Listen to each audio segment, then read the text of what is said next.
Hello, you're watching the Southern Institute of Technology's education program on the Certificate in Health Science.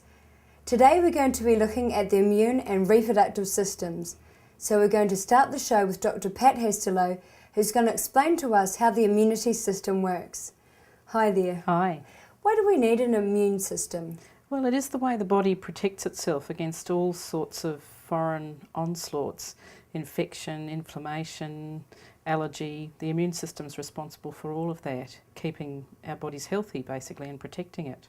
Right. Is the immune system, is that one particular part of the body? No, it's actually spread throughout the body. It involves lymph nodes, which everybody knows when they get lumps coming up in their neck when they've got a sore throat or a cough.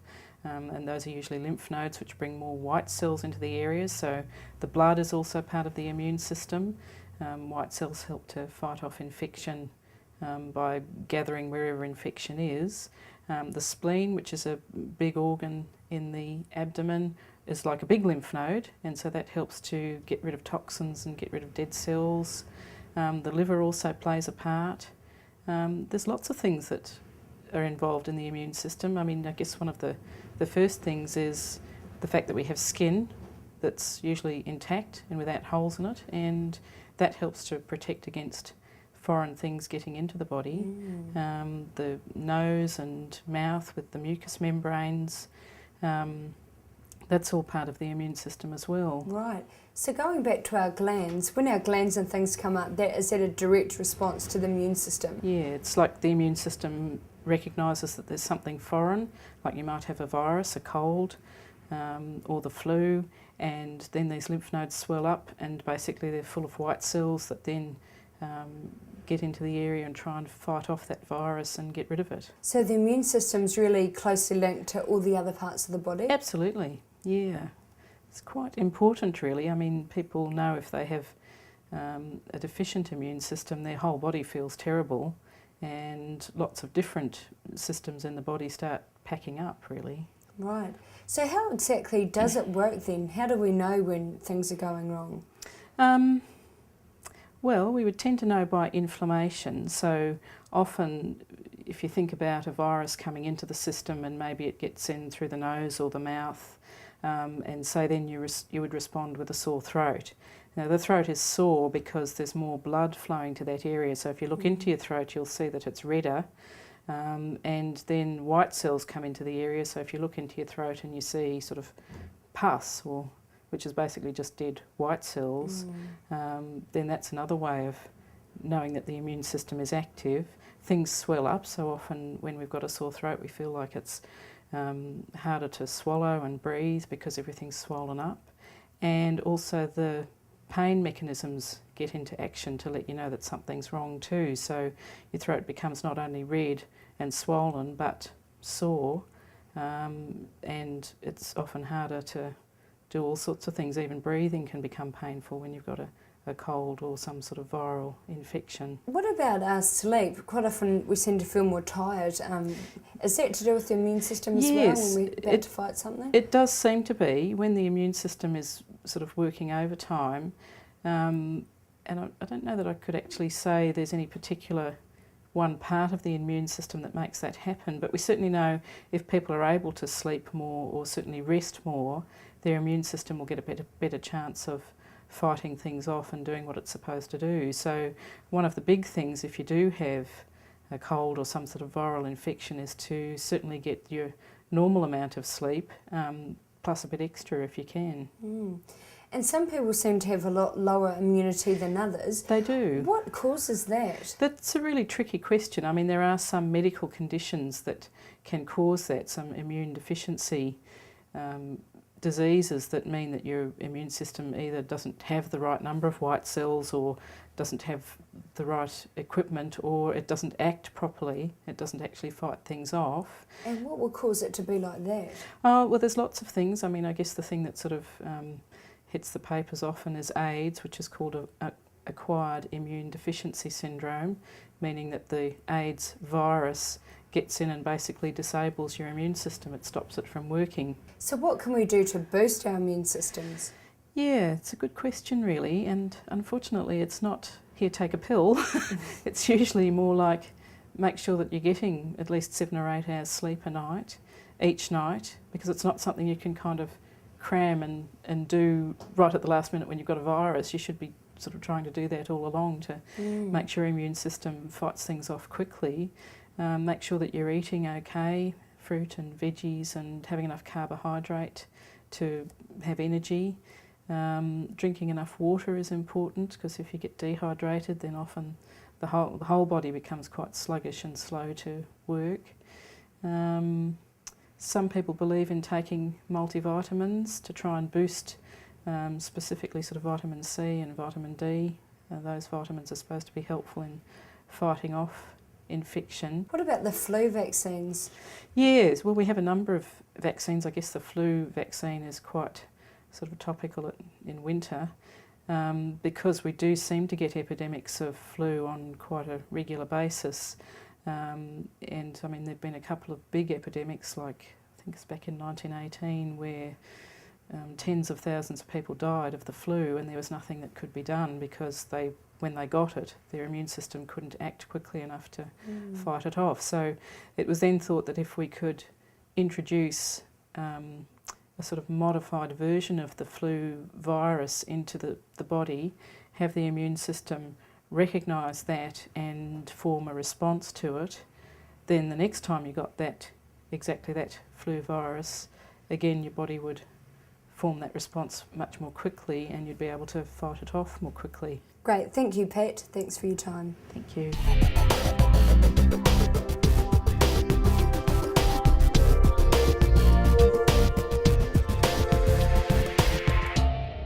Shona, so we've been looking at the immune system. So is the HIV virus that directly affects the immune system? Yes, it does. It actually kills the system, and its actual name is human immunodeficiency virus. And how does that kill the immune system? Well, it actually gets into the cells and multiplies and kills, and it just goes on until the person who's infected is beyond repair, really. So can you tell us a little bit more about HIV? HIV is a very fragile virus on the outside of the body and easily killed. You can kill it with heat, with bleach. They used to even say shaving cream. And it's when it actually gets into the body that it does the danger. And like, it just can't get into good skin. It has to be able to actually swim in. And so the methods, which have never changed in all the years, is blood and body fluids, sharing needles because you're introducing it straight into the bloodline, unprotected sex, and also from the mother to the baby through the placenta the baby feeds from, through the birth canal because there's blood and body fluids there, and then there are cases through breastfeeding. So can everyone pick up HIV? Are some people able to pick it up more readily than others? It's not a disease that's sitting out there, or virus that's sitting out there waiting for us. You really have to look for it, and I've said this for years. The thing about HIV is the fact that if a person has that virus, then they must tell the person that they actually want to have sex with.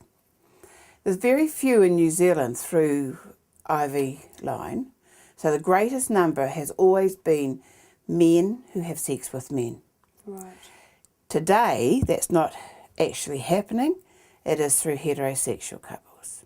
So what is the medication like these days? The people that used to take cocktails of anything up to 25 tablets 4 and 5 times a day, they actually had clocks set to take their tablets.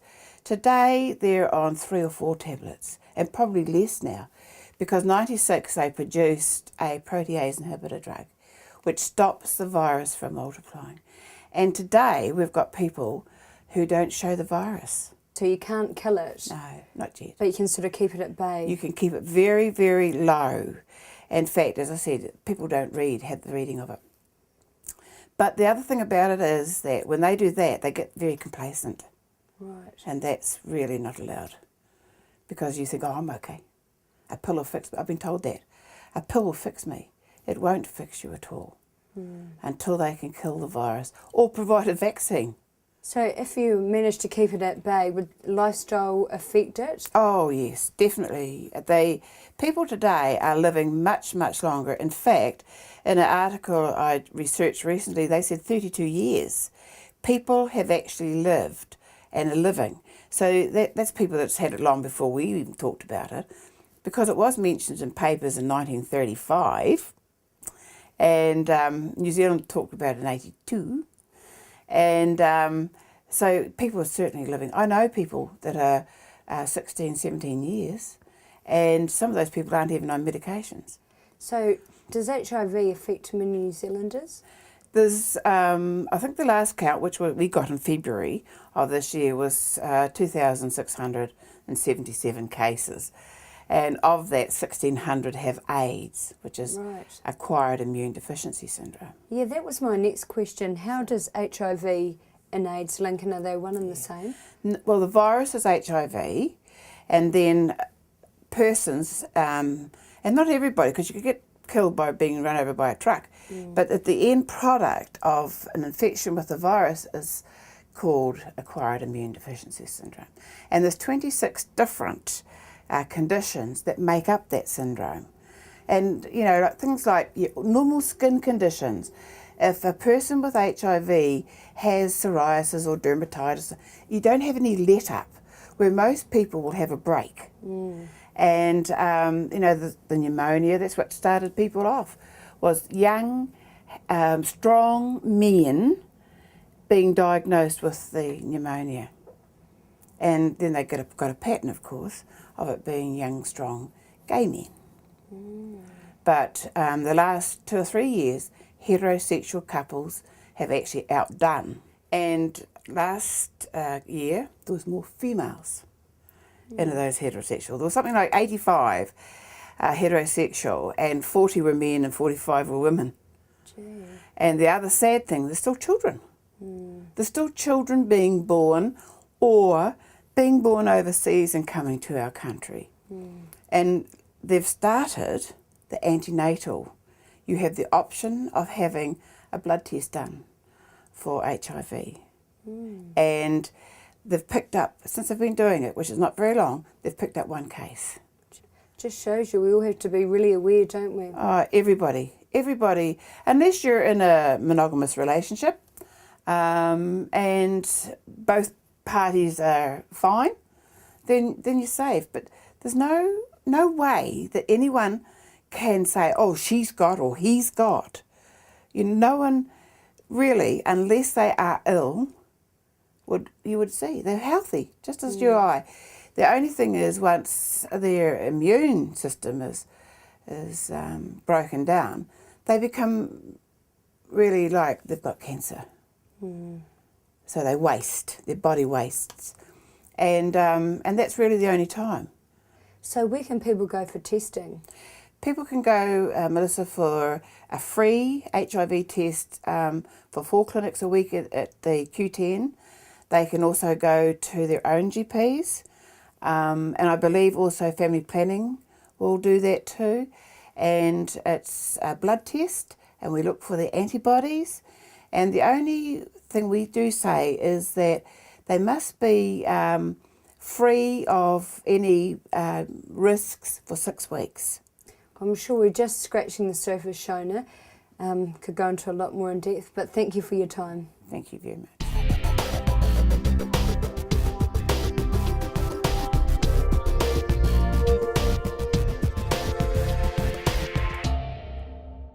We know the female and the male reproductive systems are quite different. We're here again with Craig, who's going to talk us through a few of those differences. Hi, Craig. How are you? Good. So we're starting with female reproduction? Yes, we are. So what we have, important parts to start with, obviously we have the ovary where the eggs are produced. When baby girls are born, they have the capacity to produce about 500 eggs in their lifetime. Born? When they're born, about 500 eggs.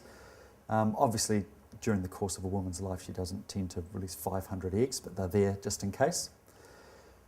Takes about 30 days for an egg to mature once a girl's at puberty. And when the egg is released, it bursts out of the wall of the ovary. Just blasts out, and we have our fallopian tube sitting waiting. And the egg makes its way into the fallopian tube, which is full of all these little wee folds of skin, and they pick up and they carry the egg. And it takes around about 9 days to make its journey all the way down the fallopian tube to the uterus. And the whole time it's making its way down, it's sending signals to the uterus saying if it's been fertilised or not. So we know if the lining of the uterus is going to stay there or if the lining of the uterus is going to be lost in a period.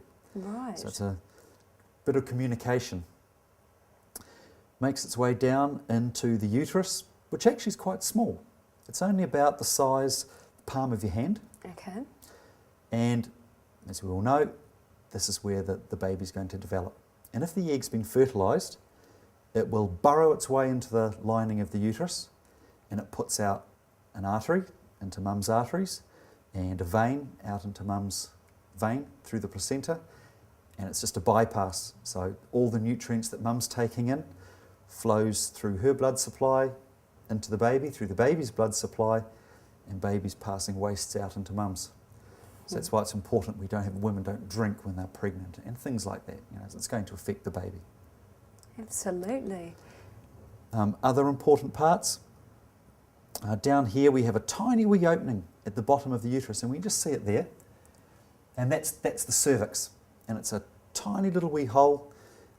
When a woman is pregnant, that blocks up, so it stops infection and things getting in. And it's also the little wee opening that the sperm have to make their way through during sexual intercourse. Right. So is there a particular time in a woman's cycle where she's more fertile than others? There is a period of time soon after the egg's been released, which is ovulation. Right. I'm not exactly sure when that is in the cycle. Women tend to be different. Their cycles are, some are 30 days, some are 28 days, things like that. Very good. And of course we have our vagina, which is where the penis goes during sexual intercourse. All internal. Everything's inside, unlike the males where most of it is on the outside. Shall we flick over and have Let's a have a look look. at the differences? So here we have the male reproductive system, and we'll make our way from the bottom up, as it were. Scrotum, which is the bag on the outside, a very fine, very thin muscle, responsible for temperature control. Sperm can only be produced in a very, very narrow range of temperature, just a little wee bit below body temperature. Gee. And if it's very warm, the scrotum relaxes and moves the testicles further away from the body, like air conditioning. Gee. And if it's really cold, the scrotum contracts, moves it closer to the body, keep the temperature just right. Wow. Then we have our testicle, a bit smaller than a golf ball, and inside the testicle is a tube, a great big long tube, 800 metres of tube inside one testicle. And everywhere along that tube, sperm are made. Right. So in a mature male, about 1,000 sperm per second Gee, being produced. Yep, that's incredible, isn't it? it is.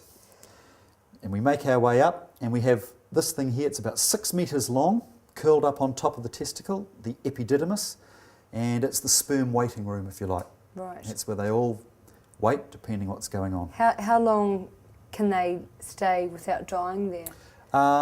Not terribly long. What tends to happen is if sperm are being released, then the testicles are busy making sperm. If sperm aren't being used or aren't needed, then they tend to get broken down and reassembled. It's a bit like a car wrecker's yard in there. Our sperm duct, up the sperm duct, quite a long tube there. This is the one they cut in a vasectomy. Okay. All right. And up loops its way around to seminal vesicle that adds chemicals to it to make the sperm mobile and gives them energy. Our prostate gland, which adds some more chemicals to it. That's the one that causes males some problems in later life. And then finally, we go down the urethra, which in males is a 2-in-1 tube. It will either carry semen or it will carry urine from the bladder up in here. Right. So they're linked. They're linked, and the female reproductive system, two completely separate things. So Gee. males, they're joined together, and we make our way down the urethra through the penis. Fantastic. So they are really completely different systems, aren't they? Completely different systems. So is the only purpose of our reproductive systems just to reproduce? In women, it's for reproduction, and for men, it's urinary and reproduction. But we also have to remember that we've got the testicles in males and ovaries in women producing hormones that decide, help control levels of testosterone and so on. Great. Fascinating. Okay, Thank you, Craig. rightio.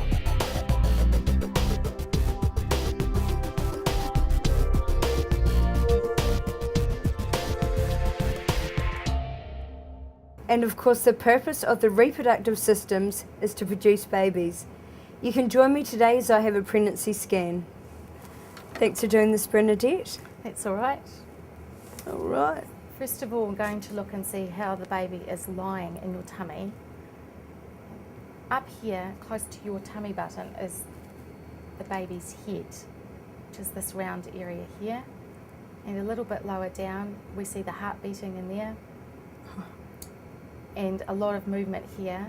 This is one leg and the other leg. This is an overview of as much of the length of the baby as we can fit on in one picture. Is that its backbone going across there? That's right, that's the spine. You can see pretty much the whole length of the spine there, from the tailbone end right up to the neck. Gee. So the first thing we need to do is to work out the age of the baby, and we do that by a series of measurements, starting with the head.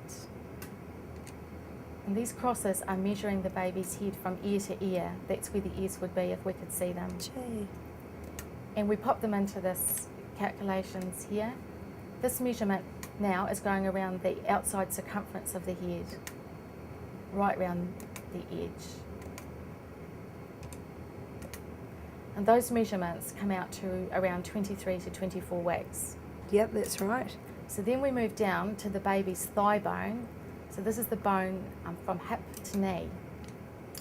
And that's this long white line here. This is the hip end with the crosses and the knee there. And we measure the length of that bone from one end to the other, pop that into the computer, and that comes out to around 24 weeks. Wow. And the fourth measurement we do to add in to get the dates is the circumference of the tummy. It's a bit like measuring around the baby's waist. So that's exactly what that measurement is there. And that also fits in around 24 weeks. So if we average all those measurements, it would be pretty close to 24 weeks. Oh, wow. So what stage can you tell what gender the baby is? Probably the earliest we tell with confidence would be around 14 weeks. Most people have a scan at 19 weeks, and that's often the best time or the first opportunity they get to find out the sex of the baby. All right, which I'm definitely not going to find out. Okay? We won't go there. This is a look at the baby's lower leg. So we have knee, and we have the leg coming down here. The two white lines are the bones in the calf, and a foot coming off there. So we check that the baby has two lower legs. Oh, did you Here's the other one. Did you see You that can see the move? movement. Yeah. Felt So that. while I'm also moving the probe, the baby's moving, so it makes looking like a lot of activity there. The baby's feet are tucked well underneath the body, the way your baby's lying today. There's a little foot there and part of another foot there. We check the major organs of the baby, and we like to know that the baby's kidneys are present and functioning. So the baby is producing urine very early in pregnancy, and we have a look at the baby's bladder and make sure that there's urine in the bladder, and that tells us that the baby's kidneys are functioning. And that arrow is pointing to a little black circle, and that little black circle is the urine-filled bladder. If we go a little bit higher up the baby's body, and this is a cross-section, if you can imagine, and I'll just point out some of the features. This is the spine, and that is like a cut through the baby's mid-abdomen, and this is where you'd expect to see a tummy button perhaps. And up around here there's a little darker patch there and there, They aren't very clear, but they're the baby's kidneys. Right.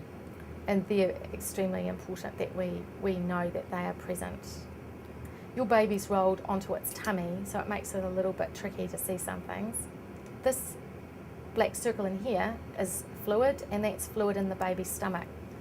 And that tells us that the baby is swallowing, which is what it should be doing.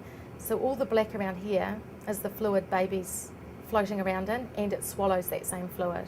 Wow. So we know that stomach and the swallowing mechanism is working properly. And as we travel higher up the baby's body, we can see the baby's heart. And I will just magnify that up a little. Unfortunately, the baby is lying in what we would say a difficult position to check the structure of the heart, but you can certainly see the movement of the heart pumping just underneath that arrow. Gee, that's amazing. So do babies' hearts beat a lot faster than ours? They beat approximately 140, 160 beats a minute, so it's about double what your heart would be beating. You can actually see here, if I pop the arrow on, if you look here, these are the lines of the ribs, Gee. the bones, and the same up there, the other set of ribs coming off the spine. So this view now is like a long shot of the baby, not a cross section. And we have the head at this end, and the backbone and ribs, and that heart pumping away there as it should. So we've checked the legs, and now we come to the arms. And we have a fist and a forearm. And on a good day, the baby will open its hand out, and we will be able to count the fingers. There's in here, that's the index finger, which is kind of extended. 3 little white bits are the 3 bones in the finger, and the other fingers are a bit more bunched up there. So at what stage does the baby start putting on more weight? Well, the baby's constantly growing through the whole pregnancy, but as it gets bigger, and in the last probably 6 to 8 weeks, it's a bigger baby and proportionally would put on more weight. But it follows a constant growth curve. Yeah. Grow very, very quickly in the first 2 to 3 months. They double their size very quickly, and then it slows down a little. Here you can see the baby's face. If I just freeze that there. Half the face is down and a little bit hidden, but if you can imagine, this is where the forehead would be, this is the chin, and that black circle there is the baby's eye. It looks a bit like a skeleton. And it's a shy baby because it's turning its face away from us. You can get it, you can, I think, see an overview of the face. The other eye's there, and this is the chin end there. Well, that's fascinating. So everything looks good and healthy? Everything looks absolutely fine. Thank you very much for your time, Bernadette. That was fantastic getting to look at all of that. No problem.